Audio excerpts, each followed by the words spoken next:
baik. Perkenalkan, udah kenal nama ibu belum ya? Perkenalkan, nama ibu Mafirati Insani, ibu berasal dari Biren. Di sini guru BK. Hai Bu. Hai, ibu belum kenal sama kalian, jadi perkenalan dulu ya. Oke, dari sini. Perkenalkan, nama saya Yura, saya berinfo.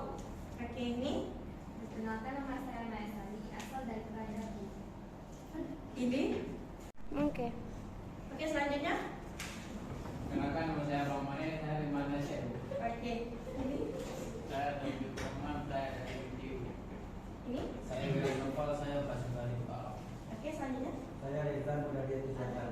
Oke, baik, terima kasih sudah memperkenalkan diri kalian. Oke, baik. Di sini ibu akan mengajarkan materi tentang peran agama dalam kehidupan modern. Sebelumnya kalian udah pernah dengar judul ini belum? Belum. Oke, peran agama dalam kehidupan modern itu sendiri ialah dapat memahami pentingnya iman dan takwa pada Tuhan Yang Maha Esa, serta dapat hidup rukun, damai dan saling menghormati antar umat beragama. Maksudnya di sini ialah kita kan tepatnya di Indonesia itu kan beda-beda agamanya, bermacam-macam agamanya, ada Islam, Kristen, Konghucu, Buddha, Hindu.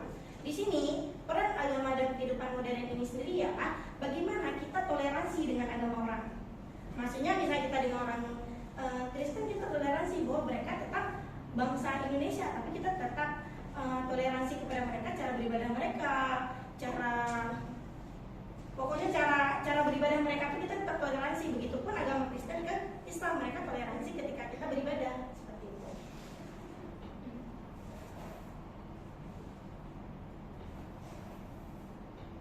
Oke, selanjutnya ada apersepsi.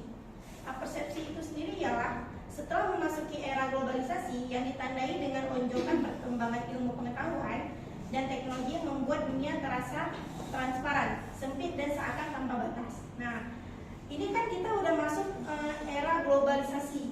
Era globalisasi itu sendiri ialah perkembangan ilmu pengetahuan dan teknologi membuat dunia terasa transparan, sempit dan seakan tanpa batas. Misalnya kayak sekarang dari pagi ke malam aja itu sebentar aja. Pagi kalau kita main handphone itu kan sebentar aja kan. Kayak misal dari zuhur ke asar, kita sholat zuhur udah nih jam 1, sholat asar.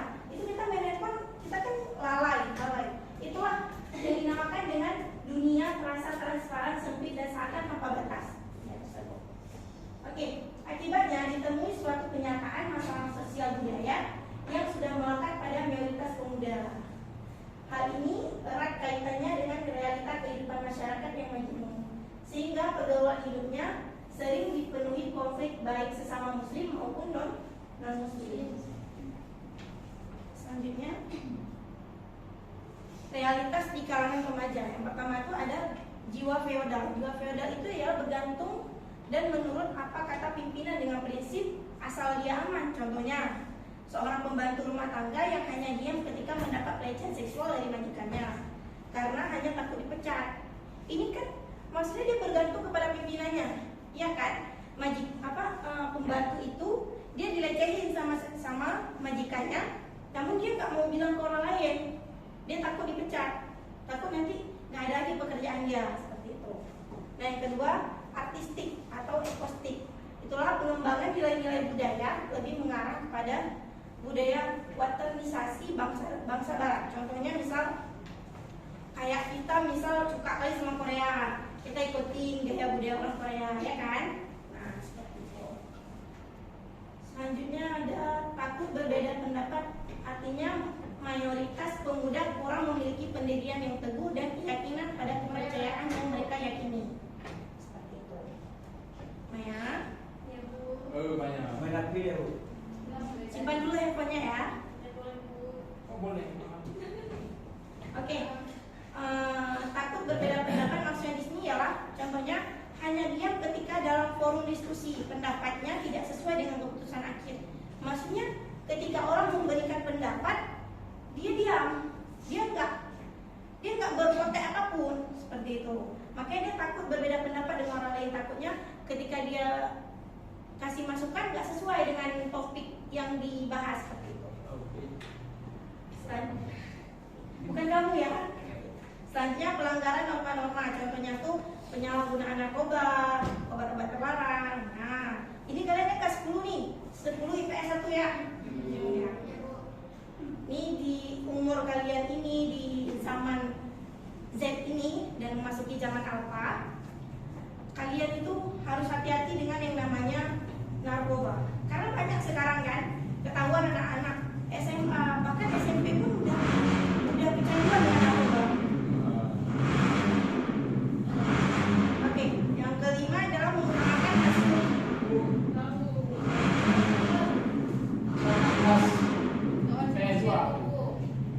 IPS 2.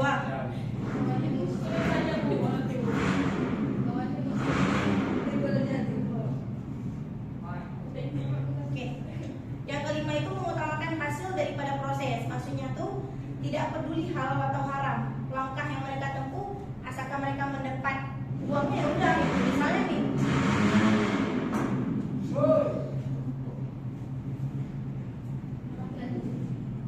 Misalnya nih, mengutamakan hasil daripada proses ketika ada seorang remaja. Nah, dia nih kerja sambil sekolah, ataupun kerja sambil sekolah bisa juga, ataupun pejabat, contohnya pejabat. Nah, pejabat itu dia kan punya uangnya itu kan miliarder kan, banyak kan uangnya. Nah, di situ mereka tuh dia kayak mengutamakan hasilnya tuh daripada proses. Mereka tuh gak ada bekerja apapun dalam tuh, cuman kayak udah uang masuk terus gajinya. Itu yang dinamakan mereka tuh nggak peduli itu halal atau haram. Dan selanjutnya pengaruh iman dan takwa di era globalisasi. Iman dan takwa melenyapkan kepercayaan benda. Misalnya orang yang beriman itu hanya percaya pada kekuasaan Allah. Maksud di sini ya iman dan takwa melenyapkan kepercayaan benda. Contohnya misalnya kita percaya dengan sesajen seperti itu. Contohnya misalnya kayak di Jawa banyak sesajen-sesajen itu yang mereka anut seperti itu. Nah, sesajen itu yang kayak makanan itu ditaruh di bawah pohon. Nah, itu sesajen. Oke. Kalau ada bisa makan. Bisa. Kalau kalian mau. Kami sering nengok pas minggu semua kan. Dia aja ada emang. Tahu ya.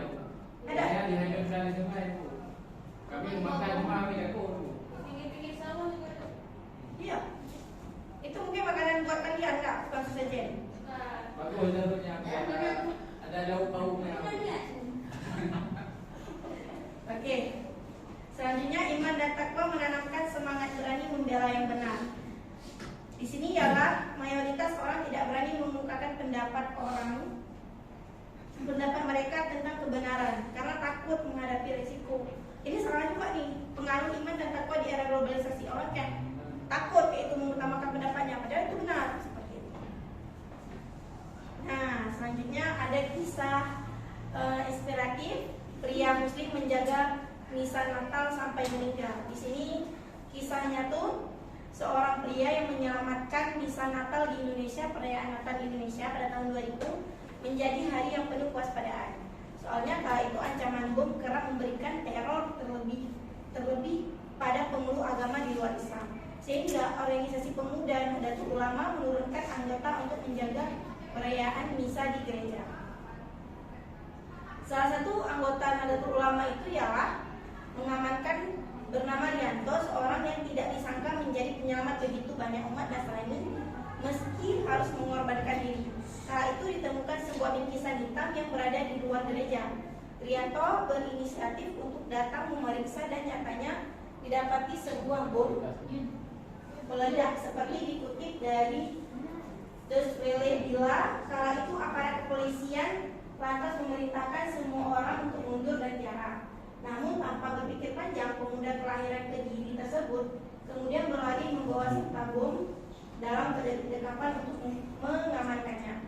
Tidak berselang lama bom meledak dalam kedekapan Rianto. Tubuhnya seketika hancur dan terbang melayang sejauh 100 meter dari lokasi ledakan. Rianto adalah contoh bila perbedaan agama bukan alasan untuk saling melindungi. Oke. Jadi ibu minta kalian di sini untuk bagi kelompok. Oke. Tunggu sebentar.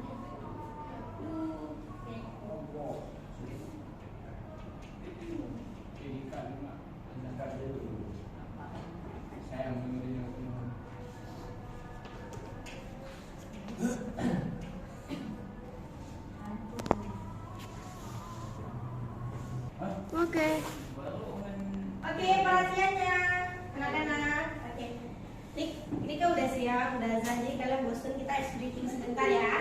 Tahu nggak ice breaking itu apa? Permainan bu. Ice itu apa? Es tuh. Breaking itu apa? Bikin itu Iya. siapa?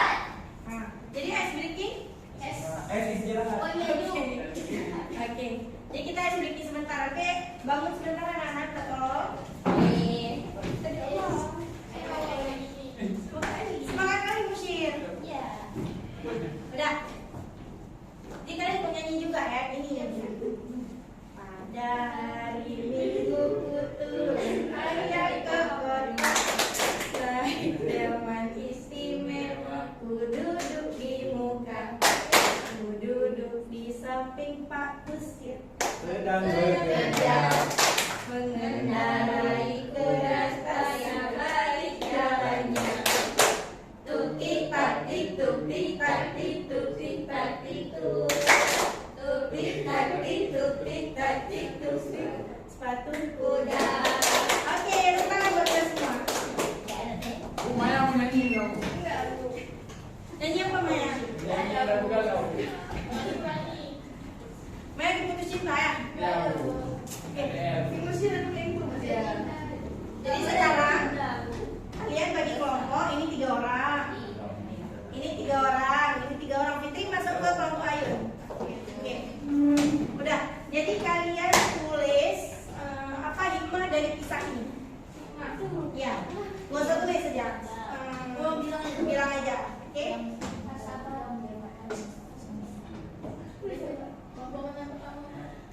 Satu, dua, tiga. Satu aja. Satu orang saja. Alasan apa kesimpulan? Hikmah, kesimpulan sama.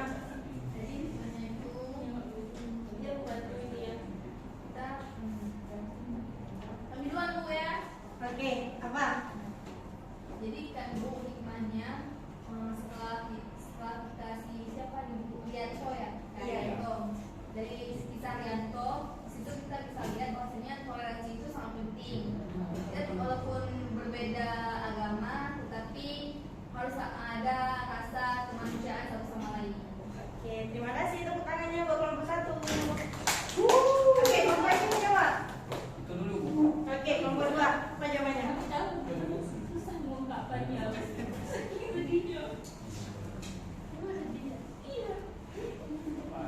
Ada anak.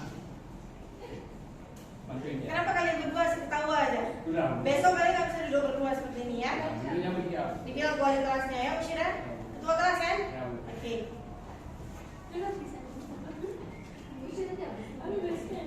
Oke, coba Usyir apa hikmah? Dapat Maya ambil. tahu.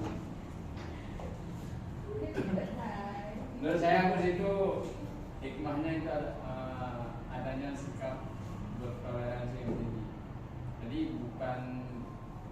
Jadi dalam hal berbuat kebajikan itu tidak hanya dengan sesama muslim, tapi dengan berbeda muslim pun kita dapat berkawan, berteman, bersahabat, dan membantu sesama.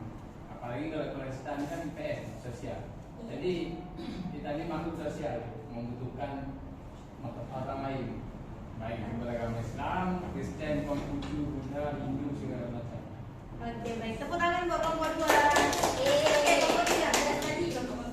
Kalau dari kami Bu, hikmah yang bisa diikuti dari kisah ini adalah yaitu sifat bineka tunggaan kita ini.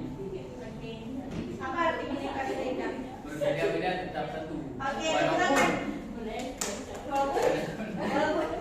Walaupun kita berbeda agama, namun kita harus menghargai satu. Oke, sekarang kelompok 3. Oke, mungkin ada pertanyaan? Nggak ada pertanyaan. Oke, mungkin Ibu buat ada videonya. Ada? Mau nonton? Boleh bu? Minggu depan aja kita sambung videonya ya. Oke. Cukup sekian pembelajaran hari ini tentang peran agama dalam kehidupan modern. Sekali lagi berikan aplaus kepada kita semua. Ibu mohon pamit bila ada kesalahan itu dari Ibu, ada kebenaran itu datang dari Allah Subhanahu wa taala. Assalamualaikum. Assalamualaikum warahmatullahi